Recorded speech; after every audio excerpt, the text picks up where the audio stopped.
പേടിയെല്ലാം തീർന്നു, ആശ്വാസമായി. ഇനി അടുത്തു നിന്ന് ഭഗവാനെ തൊഴാലോ. ഇനി മാടനെയും മറുതയും കാളികൂളികളെല്ലാം മറന്നേക്കൂ. പകരം ശിവപെരുമാളിനെ വണങ്ങണം.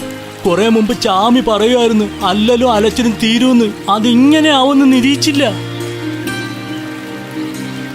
ശരിക്കും ശിവാലയമാണിവിടം. അരുവികളെല്ലാം ഗംഗയാണ്, ശിലകളെല്ലാം ശിവനും. അരുവിപ്പുറം മഹായശസ് നേടും.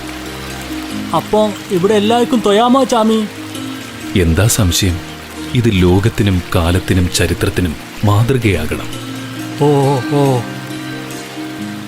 ഇവിടെ കുറിക്കേണ്ടത് സാഹോദര്യത്തിന്റെ പഞ്ചാക്ഷരിയാകണം, യുഗപരിവർത്തന ഗായത്രിയാകണം. ജാതിഭേദം മതദ്വേഷം ഏതുമില്ലാതെ സർവരും സോദരത്വേന വാഴുന്ന മാതൃകാസ്ഥാനമാണിത്.